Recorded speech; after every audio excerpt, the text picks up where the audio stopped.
Okay guys, the audio, it was never that clean, it was never that good because I got a proper mic. And I hope from the outside looking in, from the perspective of the viewer, it makes as big of a change as for me. I'm so excited. I really enjoy how it sounds. It's so like professional. Check the earth tones. It's that season again. I was about to sit on a tree, but I don't think this is possible because none of the branches look like they can fit my ass. Even though, you know, there's nothing to work with, but the tree doesn't fit the requirements.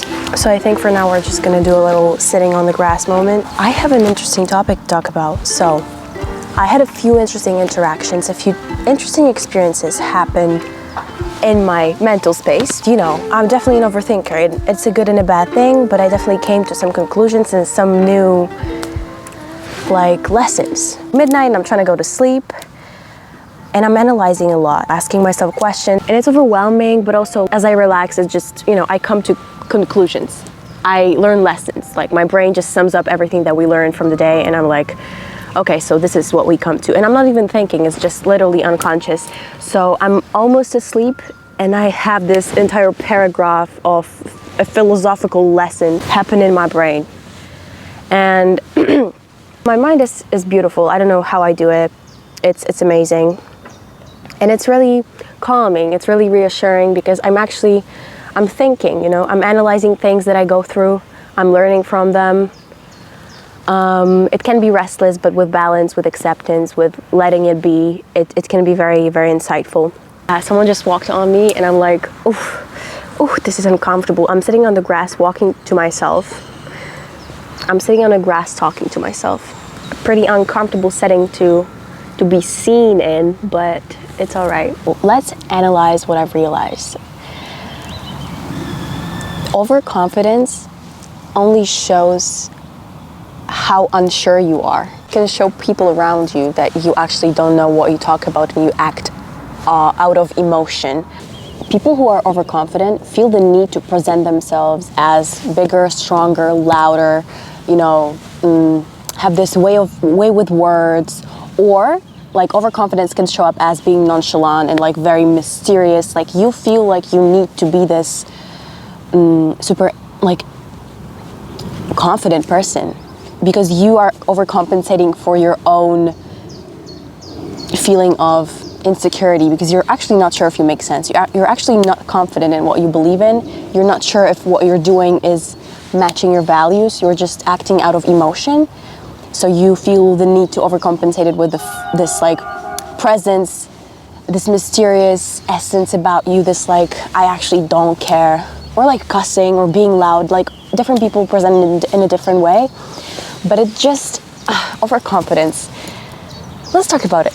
I noticed that good people, or like people that good people, what is a good person? Let's start from this. So my definition is definitely a broad concept. Being good, being bad, it's not even like a real thing, but being conscious of your ego and deciding to battle your demons and not act on your easier, darker thoughts. Not acting out of ego is being a good person. Being tapped in with your heart and acting from love. Okay, we got this out of the way. So I noticed that good people are usually not confident, or they question their position in an argument, in a disagreement, in any not in any conversation, because if you are vibing with a person who's vibing with you, you're definitely not thinking, oh shit, I'm probably wrong. But when you are in a confrontation with someone, there is an objective topic, there's two subjective opinions, and one of them, being your opponent, is trying to convince you that they're super right, you know what I mean? And you're out there just presenting your perspective. And that overconfident attack on you can cause you to question your own goodness, you know? Especially if it's an attack personally on your value, personally on your authenticity, you know? And you start to actually think, ooh, maybe this person is right, you know?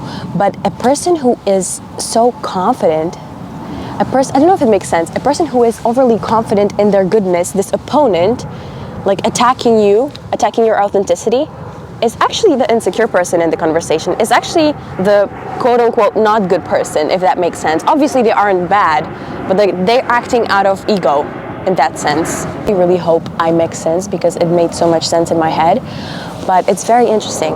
I noticed that good people, like actually good-hearted people, are usually calm. They're usually like, they question their own opinions a lot. When you ask me a question, and I don't want this to sound arrogant, because it's obviously not what I'm, like, it's not what I'm trying to do.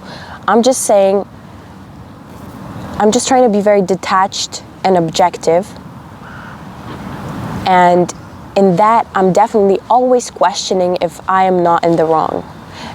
Even if I feel like I'm winning the argument, like I'm obviously not attacking you and you are the provoker, I still question if I'm right here. I'm still like, maybe I'm the issue, you know? And it can mess with your perception of yourself. It can mess with your confidence, you know? It's not good to always question yourself, but it's a sign that you are detached, objective, and you're not attacking. You're actually open-minded and you're willing to learn, and you don't need to protect yourself. You're open to the possibility of the other perspective being right. And it makes you a good person, because there's no ego in that. And that overconfidence is what makes you doubt it, which is also not a bad thing, because it made you learn something about yourself. But it is bad for that person, you know? It's not affecting you in a bad way. It's showing you a part of yourself that needs more strengthening, which is a blessing. So grateful for that provoker, right? But the opponent needs love, is what I'm saying. In any argument, if you're questioning if you're right, you're good. You're chilling. Always question if you're right. Never be super like, just please be open-minded. You have nothing to protect. Like, none of the opinions are actually your own. They're so fluid. Just stay strong in the value of love, and that's all you need to take care of. There's nothing else to protect.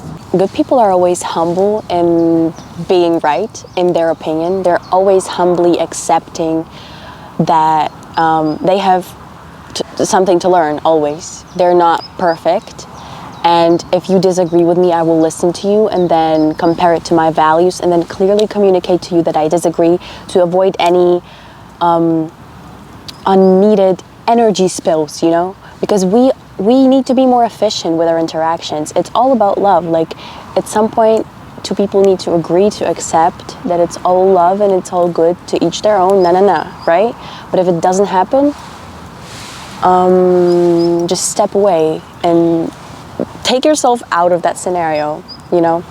It's important for good people, for empathetic people that always question their goodness, to not let the arrogance and overconfidence of the other perspective sweep you off the track of goodness and decency, you know?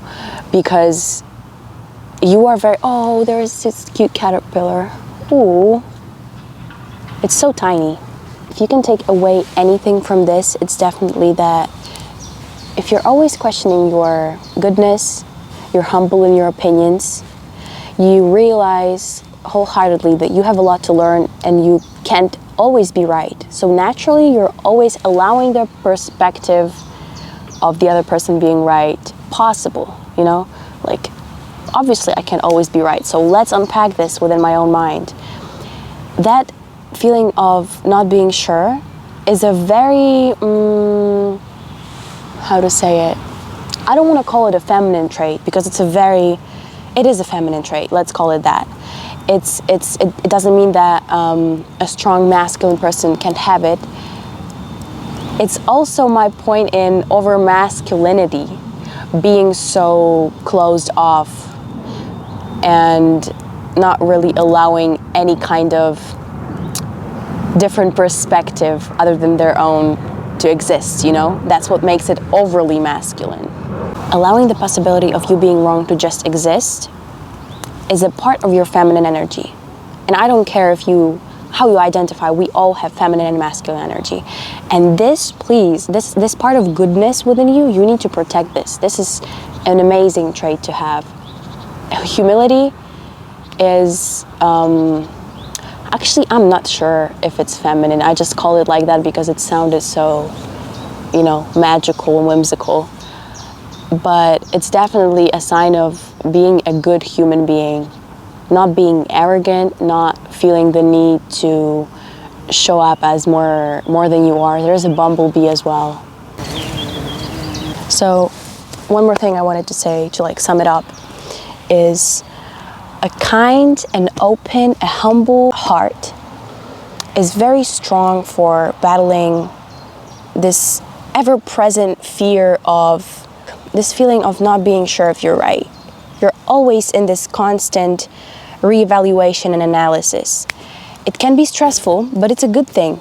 It means that you are so open, The thing that you need to take away from this, strengthen your values. Stay strong in the core, in your core, in your love. Present yourself as love because this is what you are. And say it, be it, and protect your energy. You literally have units of energy within you. You are like a battery, like a Wi-Fi thing. Please protect your units. Like, you can't give it away to everyone. This arrogance can often sweep you off the track of truth and love. Just don't let it, because you can come to a point where you question your goodness to the point that you actually decide to be like, oh, okay, you're probably right and I'm wrong. And it's not strengthening your goodness. It's allowing you to compromise it, which means that you haven't analyzed it properly. I don't know if I made any sense, but why I'm saying this is because in any argument, in any disagreement, I'm always, there's a butterfly as well.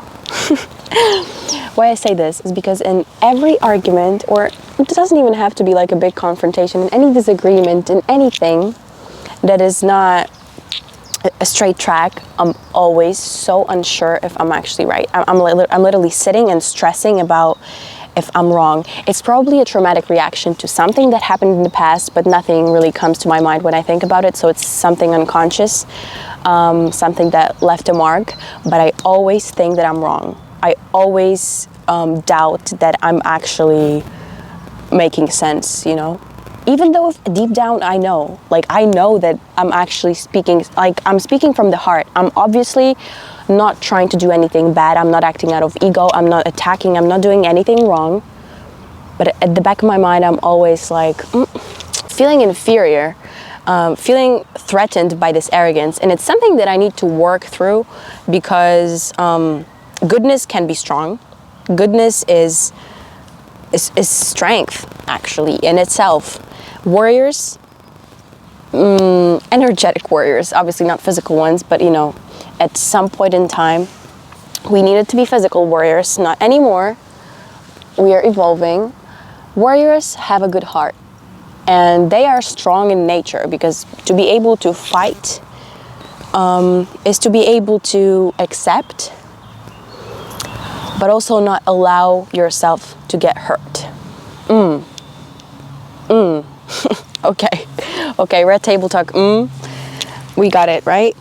So make sure to strengthen your values, strengthen yourself in love, in peaceful presence, and approach everything with love. Your opponent isn't a bad person. They just need love, and you're not responsible for giving that love if they're hurting you. Hugs, kisses. My microphone is really doing a great job. Let me know if the sound is better. One more thing before I go. Make sure you like this video. I promise each time that I see a new like pop up under my videos, I'm like, aww. Sending you all the love. Remember to sit in the sun. Take mindful breaths. All that you need is to just breathe and accept everything. Allow everything to happen. That's the key. And be grateful, be grateful, be grateful.